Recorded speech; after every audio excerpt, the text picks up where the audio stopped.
We know exponential distribution is a continuous distribution. So now the central limit theorem did not require the population, whether population is discrete or continuous. So either way will be fine.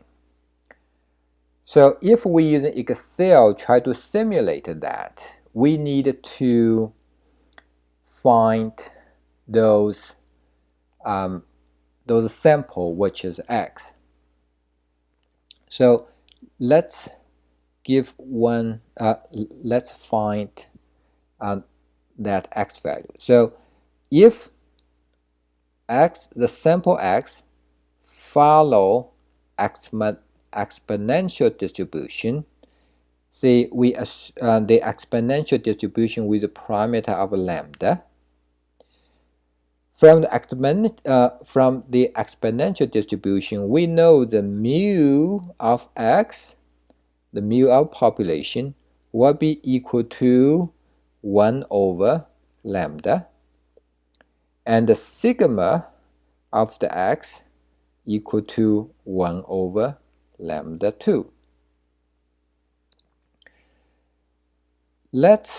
We assume we put a value on it.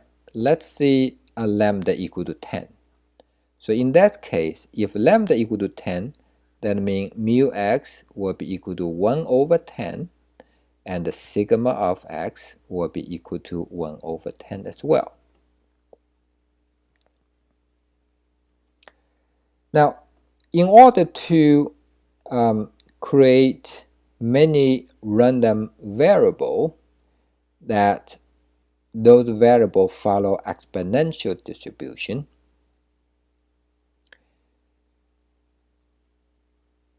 how to do that?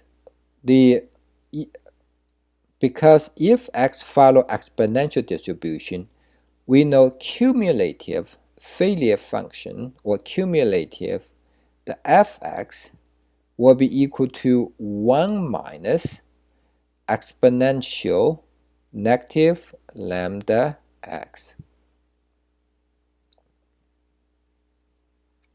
Now, we can say if this fx is between 0 and 1,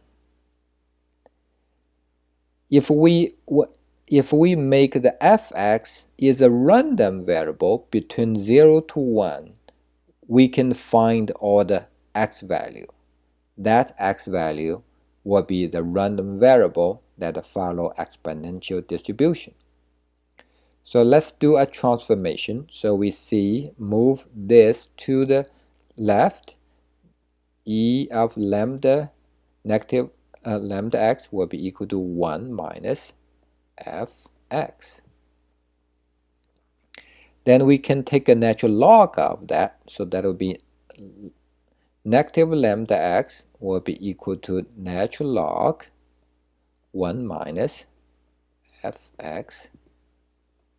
So in that case, x will be equal to negative 1 over lambda natural log 1 minus fx. So if lambda equal to 10, we can set x will be equal to negative 1 over 10. If we want to create a random variable, we can see natural log. We say 1 minus. If we say this is a random between 0 to 1, in Excel, we can see this is a random 0 and random parentheses. So that's how we create a random variable. So let's do a simulation in Excel. So here, because we already create all those variables, we probably can use the same thing here. So in this case, the x value will be equal to negative 1 over 10, if we say lambda equal to 10, times natural log 1 minus random, and that will be the random x. So I can copy and paste, then I can copy and create all the 1000 data point.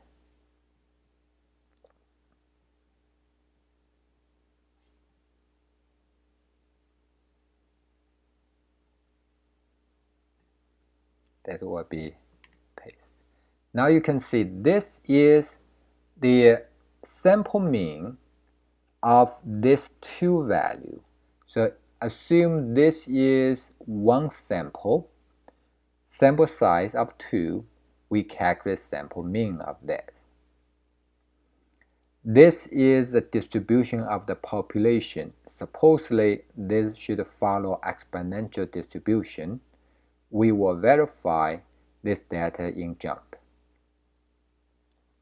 So this we calculate the sample mean of n equal to 2.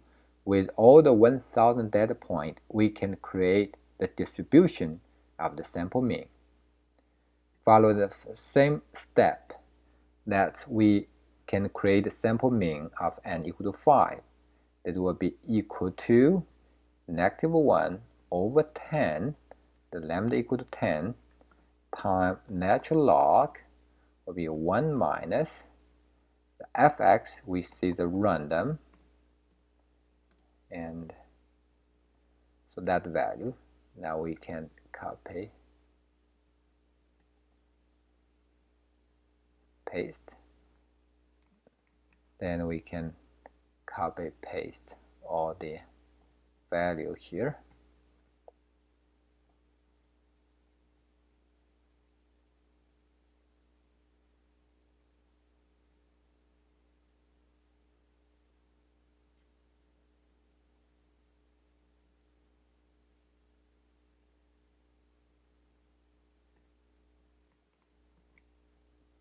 So this is the sample mean of sample size equal to 5. We can repeat the same process here for sample size equal to 10. That means equal to -1 over 10 times natural log 1 minus random, so that we can create the sample 10, a sample with sample size of 10. This takes the average of the 10 value. So we can copy this and paste to 1000 data point.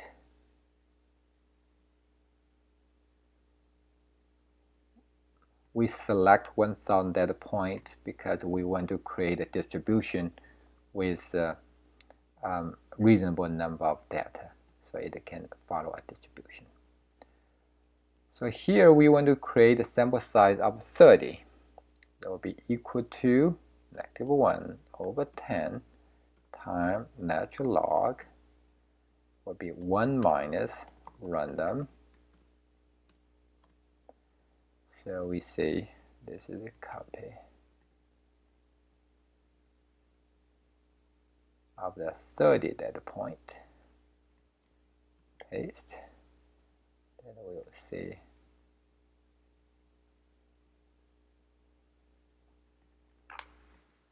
copy and create many data.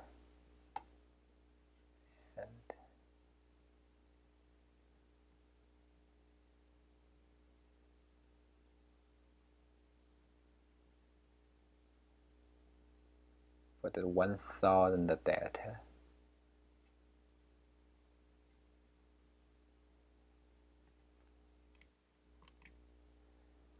Okay, so now we should have all the data points. So let's copy same thing we see. Copy this data to the, I want to make sure is only paste the value because the formula will not work here. I will get the sample mean.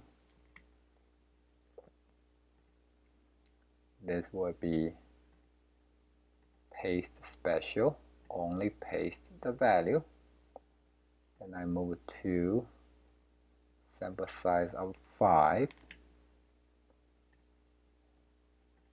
I will paste the value. Do the same thing with sample size n equal to 10.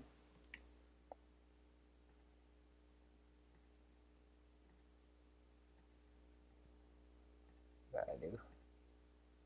And apply to sample size of 30.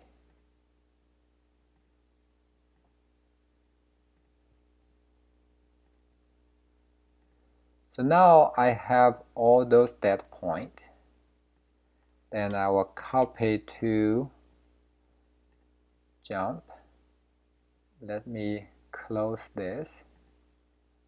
Don't save, I create a new. I will paste all the data. So now if I want to follow the same step to the distribution, I can set all the 5. Then I can stack them together. Now you can see the population x is a follow exponential distribution is very clear. You can see it's right-tailed. This is exponential distribution. When sample size n equal to 2, you can see the peak has been shifted a little bit, and when sample size equal to 5, gradually became a little bit more symmetric, but still right-tailed. When n equal to 10, you can see getting close to bell shape. When n equal to 30, you can see it's very, very close to normal distribution. So this is summary statistics. We can verify whether it is follow the central limit theorem. So if we want to,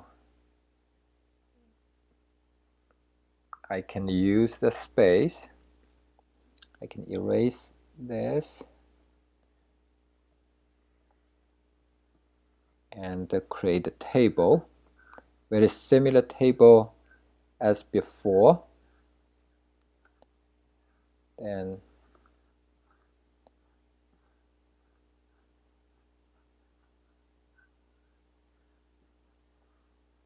okay.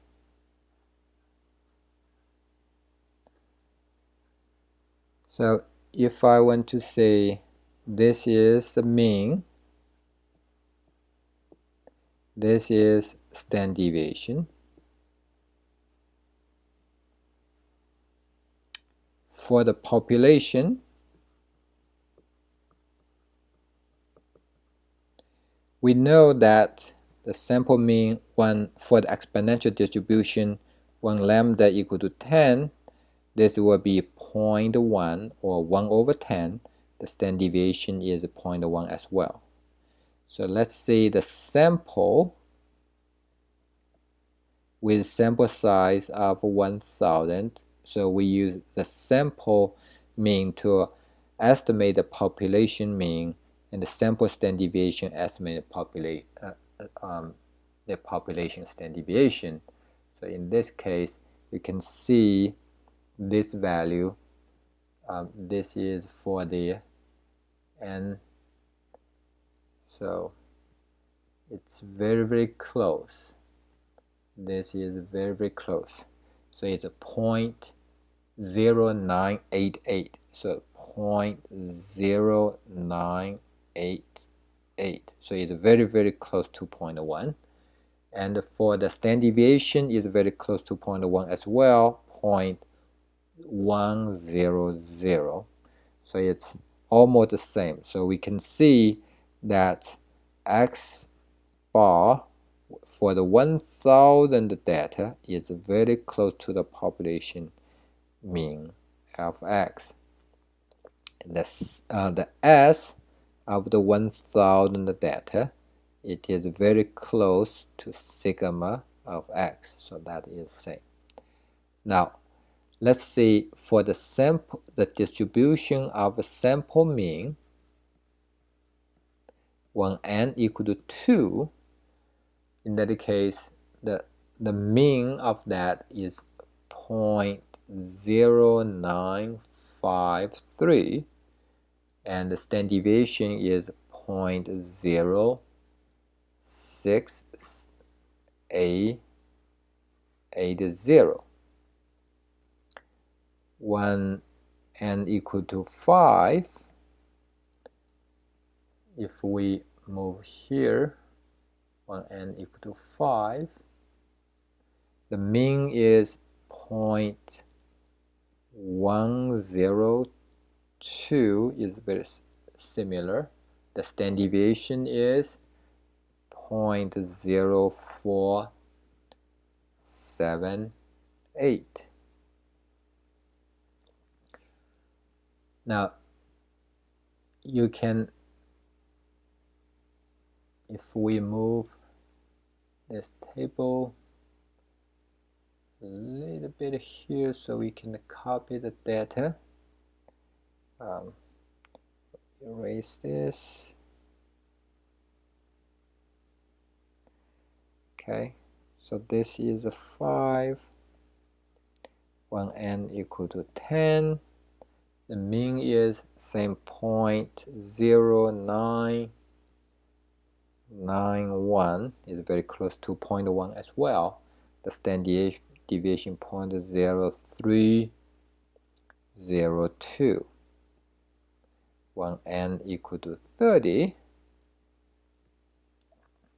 if we able to find this, this will be n equal to 0.1 and 0.0184.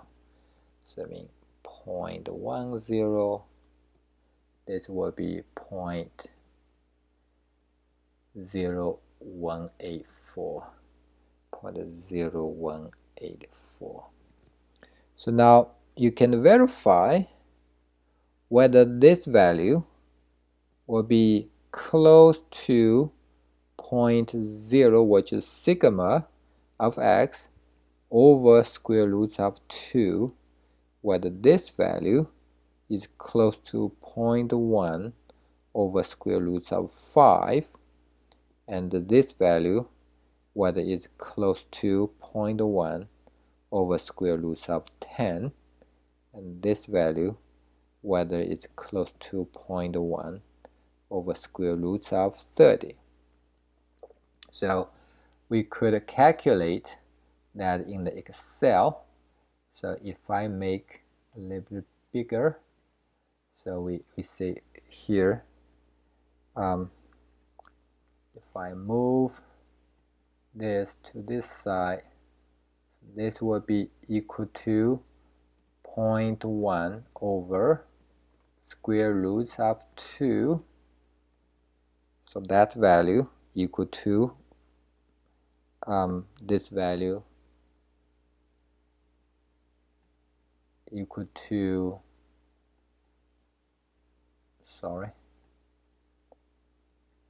this will be equal to 0.0707.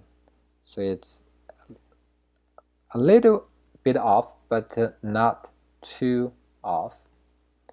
So here I want to see equal to 0.1 over square roots of 5. This value will be equal to 0.044 You see it's very close to this value. If I want to calculate 0.1, which is sigma of population QRT of 10 and equal to 0.1 over QRT of 30. So now if you move this to here, you can see this value is very close.